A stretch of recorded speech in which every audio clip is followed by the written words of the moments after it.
Ya, kelas opini 10. Ada gambar singa berlari memangsa rusa. Dengan judul apa persamaan dan perbedaannya. Di gereja semua terlihat sama padahal mereka berbeda. Nah, saya sudah buka di awal tadi. Persamaannya itu berlari. Singa dan rusa kalau terlihat sama-sama berlari. Tetapi di dalam berlari itu tujuannya yang berbeda. Ya, jadi persamaannya berlari. Dua itu perbedaannya adalah tujuan.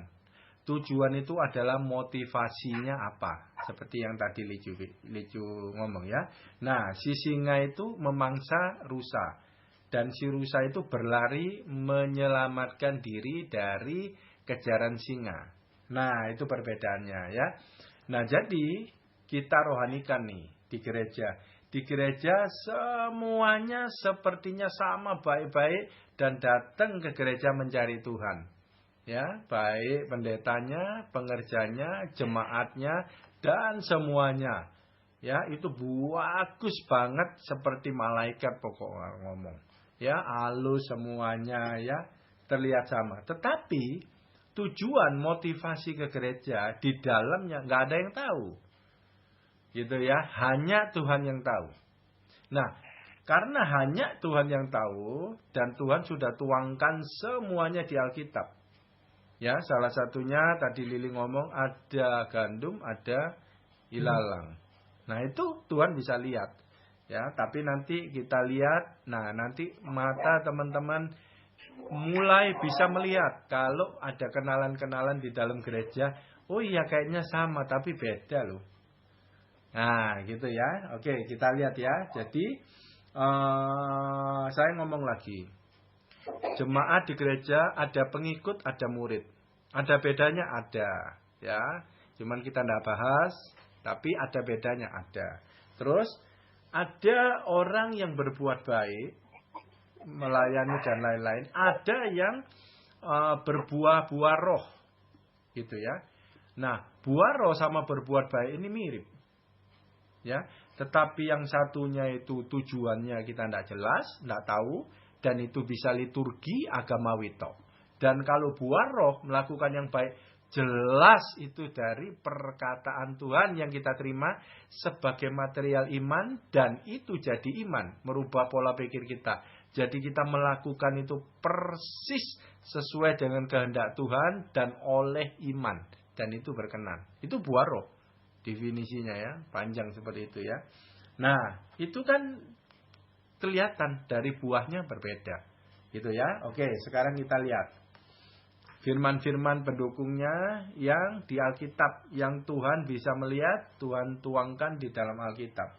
Yohanes 6 ayat 24. Ketika orang banyak melihat bahwa Yesus tidak ada di situ dan murid-muridnya juga tidak, mereka naik ke perahu-perahu itu lalu berangkat ke Kapernaum untuk mencari Yesus. Ya, ini kejadian setelah mujizat roti ngasih makan 5.000 atau 7.000 orang ya. Ini setelahnya, nah ini kejadiannya. Ya, orang-orang berbondong-bondong cari Tuhan Yesus. 25, ketika orang banyak menemukan Yesus di seberang laut itu, mereka berkata kepadanya, "Rabi, bila mana engkau tiba di sini?" Ya, 26. Yesus menjawab kepada mereka, ini banyak orang ikuti Yesus, cari Yesus sampai nyebrang laut, ya, sampai nyebrang Galilea ya itu ya, nyebrang kayaknya Galilea, tapi oke lah ya, kita nggak permasalahkan. Aku berkata kepadamu, Tuhan Yesus, kepada semua yang nyari Dia, sesungguhnya kamu mencari aku bukan karena kamu telah melihat tanda-tanda, melainkan karena kamu telah makan roti itu dan kamu kenyang. Cari Yesus ada karena kamu mau rotinya tok yang kemarin kamu sudah kenyang oleh mujizat yang Tuhan Yesus lakukan. Makanya cari Tuhan, cari roti. Gitu ya. 27. Bekerjalah bukan untuk makanan yang akan dapat binasa, melainkan untuk makanan yang bertahan sampai sampai kepada hidup yang kekal, yang akan diberikan anak manusia kepadamu. Sebab dialah yang disahkan oleh Bapa Allah dengan meterainya.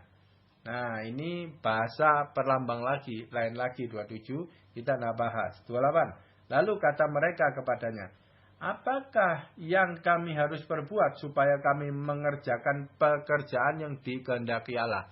Pekerjaan yang dikehendaki Allah, ya. Ini sekali lagi bukan hurufiah, ya, bukan pekerja-pekerja sekuler biasa, ya. Nah, ini kata-kata Tuhan Yesus itu sulit, harus ditafsir. 28, 29, jawab Yesus kepada mereka, inilah pekerjaan yang dikehendaki Allah, yaitu hendaklah kamu percaya kepada Dia yang telah diutus Allah. Pekerjaan yang dikehendaki Allah, percaya Dia. Jadi dulu saya pernah bicara, percaya itu aktif. Ini ayatnya, peneguhannya. Saya baca, saya kaget. Percaya aktif. Percaya itu bekerja. Percaya itu bergerak. Ada perintah yang diterima dari kata-kata percaya itu. Tidak diem. Bergerak. Jadi kalau orang percaya terus tidak bergerak, itu tidak percaya. Atau percaya yang nggak ngerti apa yang mesti dia perbuat. Nah, itu di hadapan Tuhan itu bekerja. Jadi di posisi Maria itu bekerja untuk menerima perintah-perintah Tuhan. Itulah orang percaya, baru dia bergerak. Pekerjaan. Tuhan udah ngomong pekerjaan. Itu bergerak. Aktif. Ya, orang percaya aktif. Ya, kita udah tahu aktif apa? Aktif melakukan kehendak Tuhan. Karena dia menerima iman yang dari Tuhan. Yang materialnya adalah perkataan dia. Yang didapatkan dari posisi Maria. Keintiman. Terus mendengarkan perkataan dia. Nah, ini gak bosan-bosan saya ngomongin berbulan-bulan. Bertahun-tahun biar nempel ya. Alkitab kan ngomong harus diulang-ulang ya. Oke. Terus 2 Korintus 2 ayat 17. Sebab kami tidak sama dengan banyak orang lain yang mencari keuntungan dari firman Allah. Ada lagi, tadi itu golongan ya, mencari Tuhan itu mencari yang jasmani tok, urusan perut tok gitu ya tadi. Nah, ini mencari keuntungan dari firman Tuhan sama. Mencari keuntungan dari firman Allah. Yang dimaksud ini adalah negatif.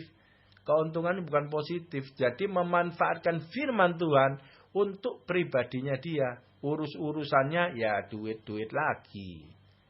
Ya, waktu awal ikut Tuhan Yesus nggak ngerti karena kesusahan ekonomi dan lain-lain boleh. Karena itu awal nggak ngerti.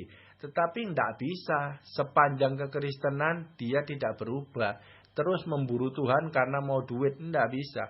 Harus bertumbuh. Makanya bertumbuh itu suatu keharusan. Sehingga semakin ngerti. Semakin dimurnikan. Nanti di tengah-tengah perjalanan ngerti.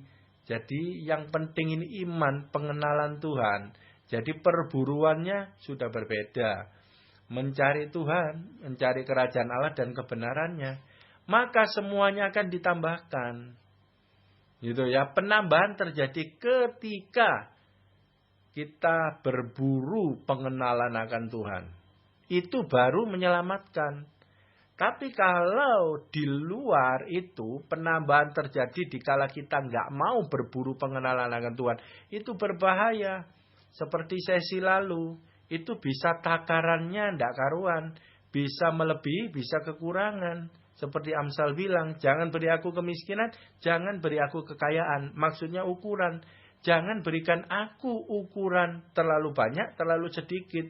Yang dimana aku tidak sanggup menghandlenya ukuran itu. Sehingga bisa murtad dan lain-lain. Ya, oke.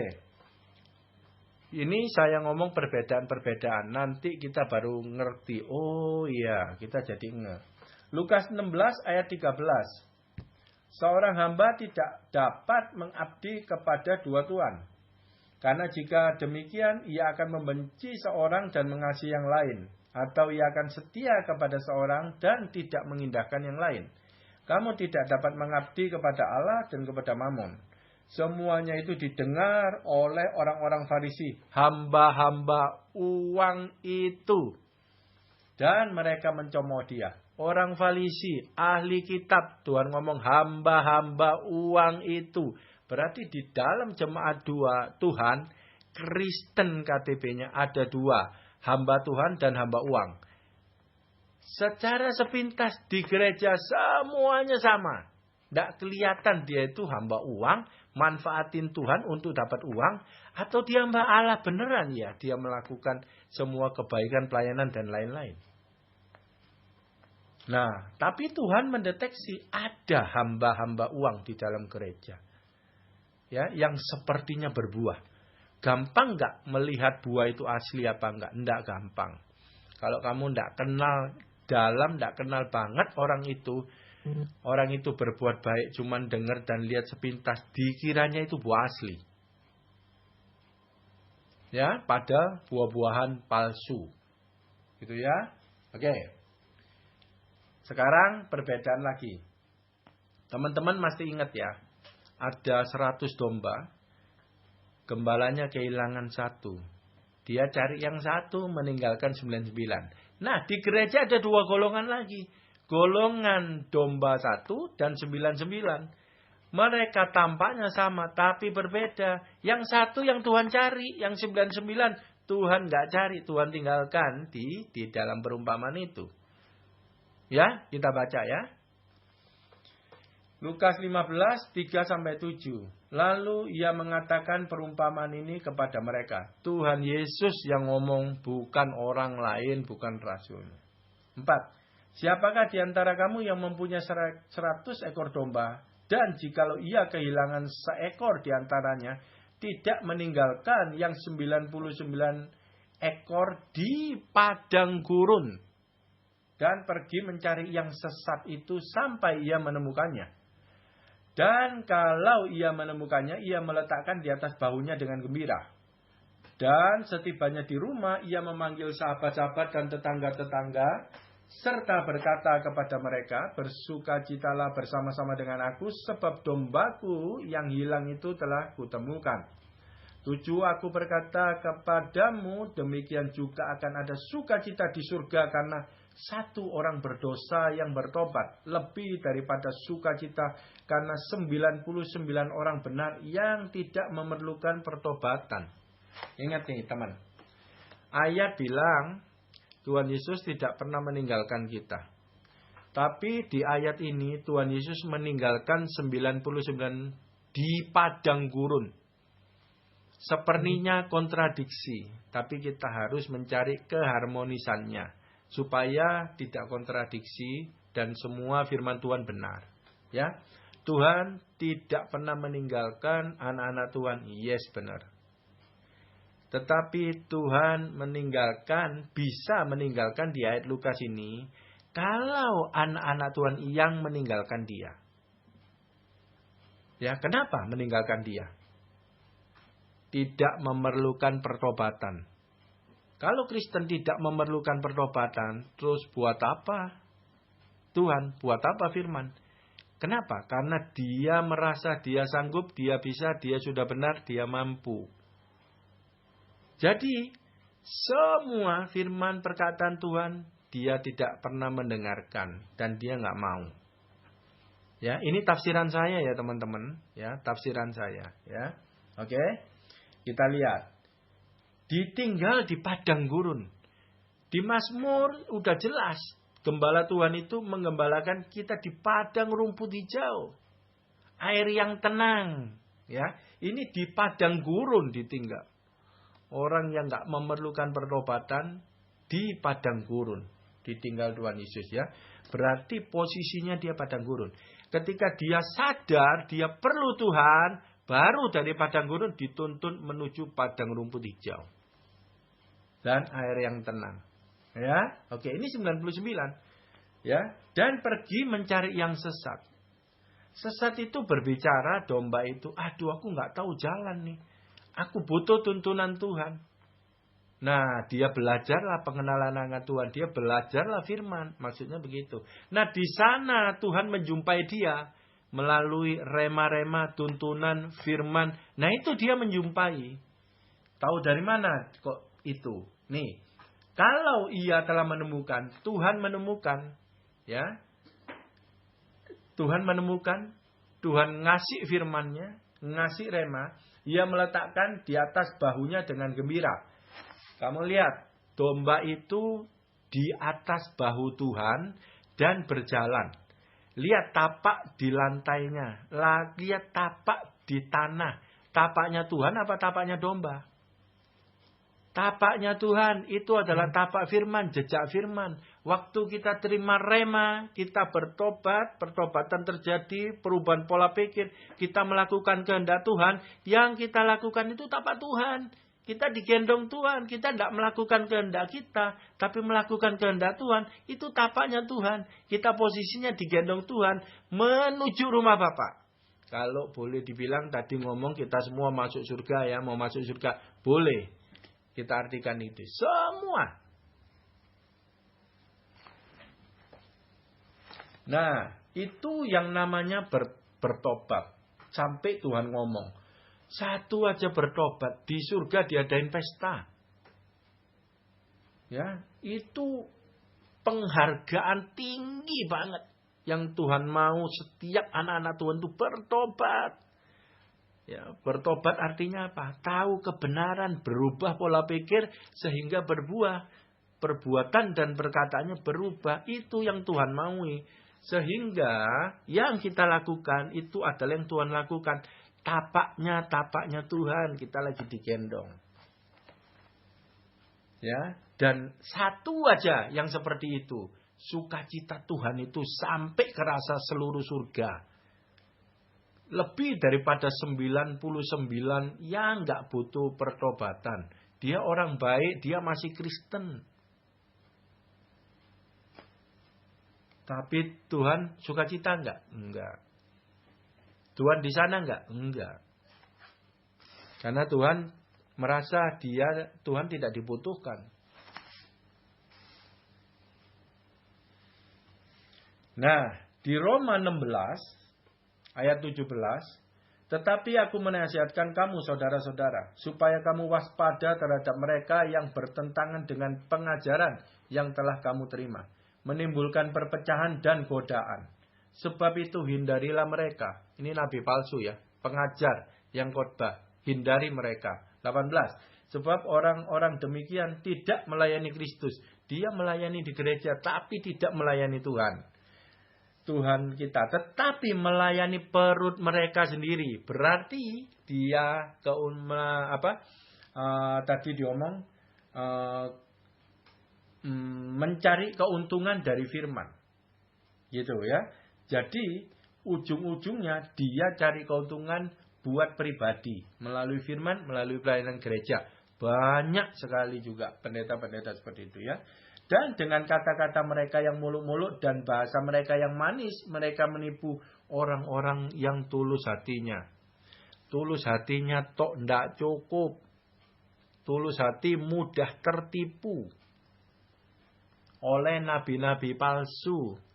Sehingga kasihan, sia-sia ketulusan hatinya. Kalau dia sampai tertipu, tersesat, kalau sampai gak masuk surga gimana? Dia bukan orang jahat loh ini. Cuman tertipu. Uangnya sama si nabi-nabi palsu dikerein terus. Dimanfaatin terus. Pakai firman itu. Ya. Filipi 3 ayat 19. Kesudahan mereka ialah kebinasaan. Gak masuk surga. Yang tertipu gimana? Masuk surga enggak? Nah ini tanda tanya. Ya toh? Tuhan mereka ialah perut mereka. Kemuliaan mereka ialah aib mereka. Pikiran mereka semata-mata tertuju kepada perkara duniawi. Perkara duniawi. Makanya kadang di kelas opini kita belajar menstimulasi roh kita. Dirohanikan gitu ya. Karena ini ngomong. Pikirannya semata-mata pikiran duniawi. Jadi kalau duniawi pinter banget ini orangnya. Karena pikirannya duniawi banget. Jadi hebat. Gitu ya. Nah, tapi Tuhan mereka adalah perut mereka. Ini hati-hati. Ya. Oke. Jadi kita ingat lagi. Gadis bijak, gadis bodoh. Perbedaan lagi. Mereka sama terlihatnya ya.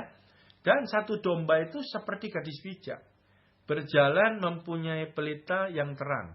Karena dia digendong Tuhan. Pakai firman jalannya. 99. Gadis bodoh. Dia pegang pelita tapi padam. Jadi dia tahu firman, dengar firman. Tapi firman bukan menjadi pedoman hidup dia. Yang dia lakukan bukan firman, kehendak dia sendiri. Ya, dan gadis bijak rahasianya di terakhirnya sudah ditulis, dia rajin membeli minyak cadangan. Itu adalah keintiman dengan Tuhan, firman rema terus mengalir. Dia rajin keintiman di posisi Maria. Itu satu orang yang tadi yang dicari Tuhan, yang Tuhan senang, dan itu adalah seperti mirip dengan gadis bijak. Ya. Oke. Itu terus ada lagi hal lainnya, hal berbuah. Ya. Udah jelas lah. Ada yang berbuah dan tidak berbuah. Nah, itu udah jelas. Nah, cuman ayatnya kayak gini. Matius 7, 19 dan 23. Dan setiap pohon yang tidak menghasilkan buah yang baik pasti ditebang dan dibuang ke dalam api. Berarti ada dua. Orang Kristen tidak 100% masuk surga. Ada yang masuk neraka, dari sini ditulis. Kenapa? Karena tidak menghasilkan buah yang baik. Dia menghasilkan buah tapi tidak baik. Ya. Nah, buah yang baik ya nggak ada yang lain. Melakukan perintah Tuhan, melakukan kehendak Tuhan. Itu buah yang baik. Yang dari iman, oleh iman itu. Ya, di luar itu, di luar iman, Tuhan tidak berkenan. Ya, gampang ya. Oke. 20, jadi dari buahnya lah kamu akan mengenal mereka. Ya, perbuatan dan perkataannya baru kita bisa tahu. Tapi ya kita harus dekat. Kalau sepintas sama, sulit. Gitu ya, kita mengetahui. 21, bukan setiap orang berseru kepadaku Tuhan, Tuhan akan masuk ke dalam kerajaan surga. Nah, mulutnya bagus seru Tuhan, Tuhan. Ya kan? Mirip enggak sama yang lainnya? Mirip. Haleluya, kenceng juga. Mirip. Gitu ya.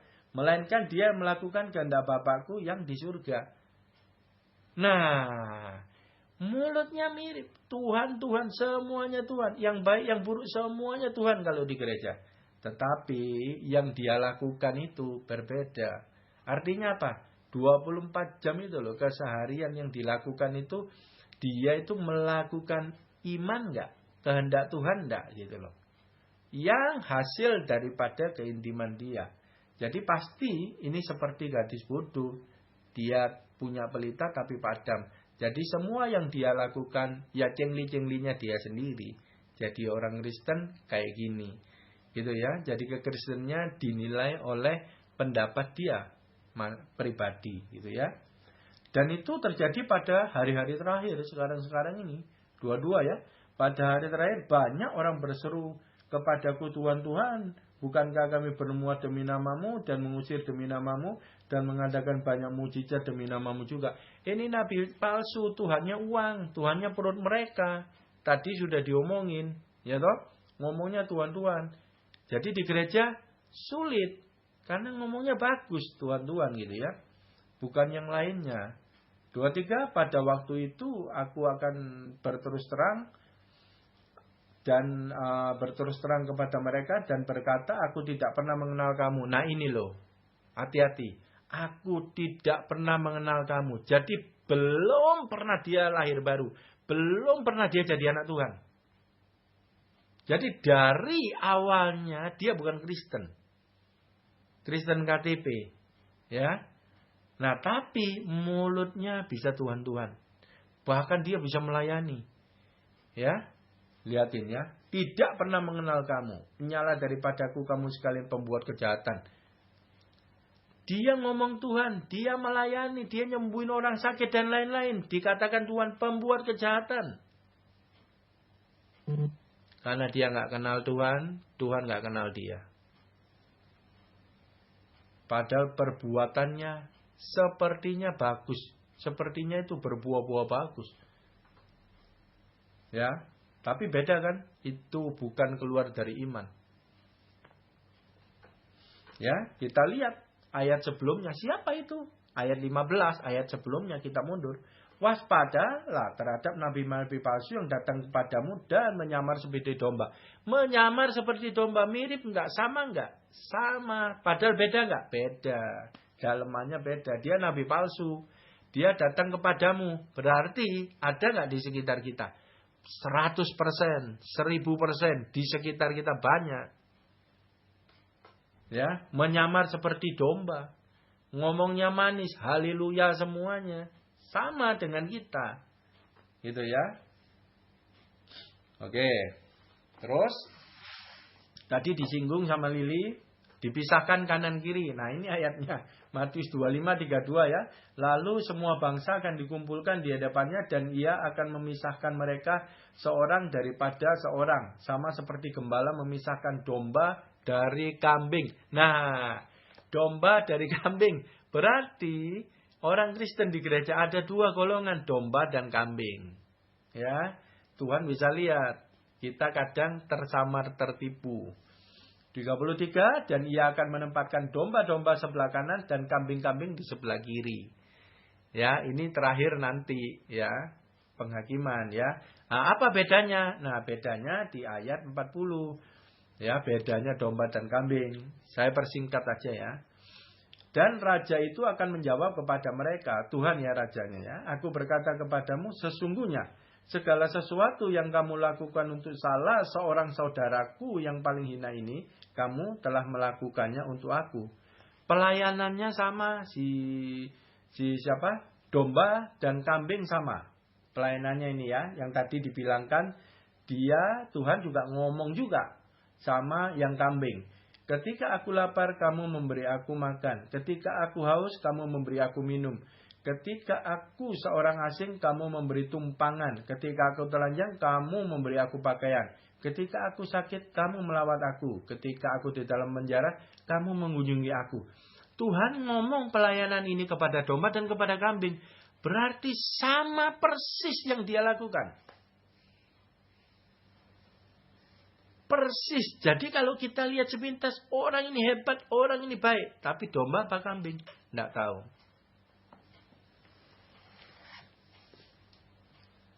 Nah, sampai raja itu ngomong, sesungguhnya segala sesuatu yang kamu lakukan untuk salah seorang saudaraku yang paling hina, kamu melakukan untuk aku. Jadi kamu melakukan yang tadi ditolong dengan banyak itu, kamu kepada nolong kepada yang paling hina si A itu, kamu melakukan untuk aku. Melakukan untuk aku. Apa enggak itu perintah Tuhan? Bukan Tuhan langsung ke penjara. Melalui kita, ngasih makan, telanjang dan lain-lain. Melakukan untuk Tuhan. Berarti dasar dia bergerak, dia terima perintah dari Tuhan. Yaitu keintiman, posisi Maria.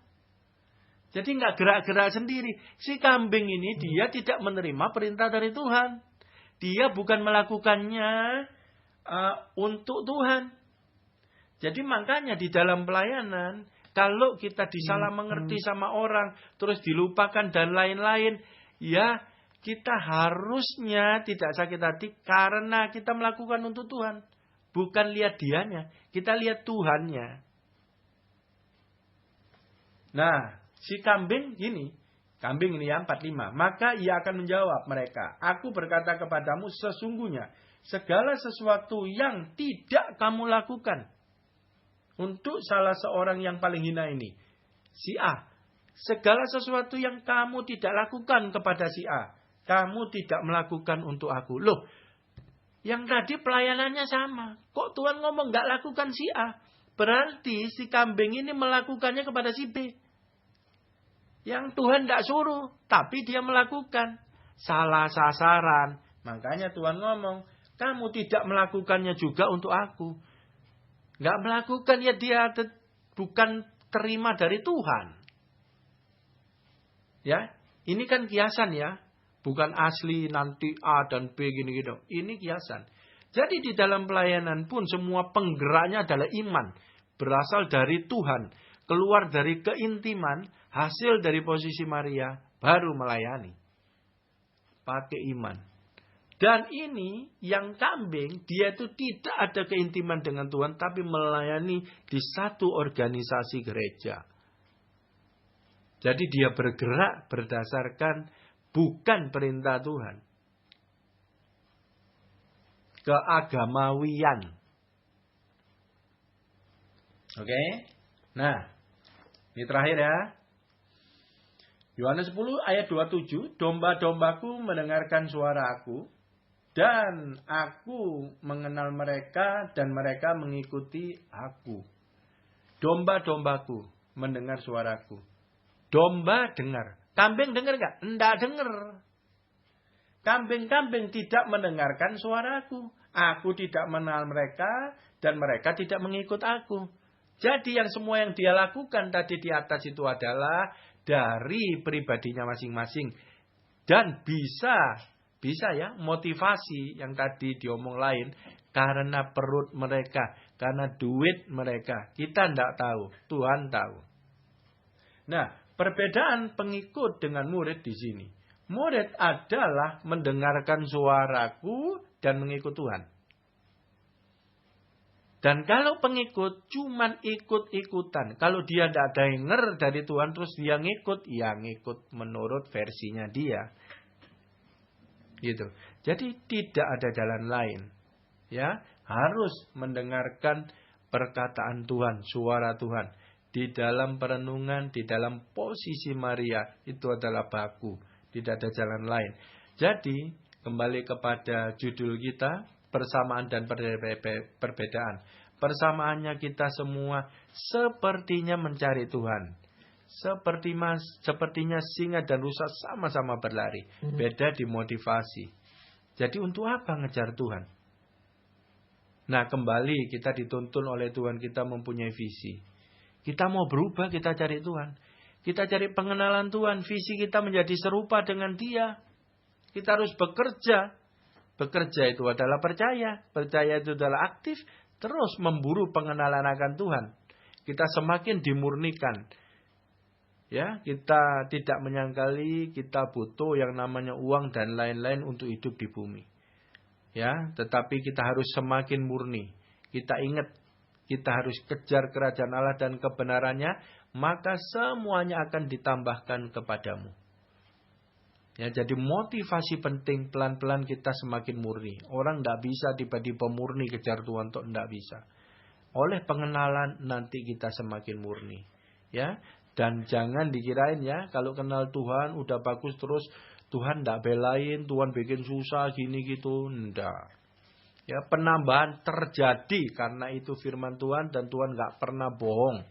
Tergantung wadahnya seberapa besar menampung kekuatan daripada berkat yang Tuhan mau tambahkan. Yaitu namanya iman. Oke, Tuhan Yesus memberkati.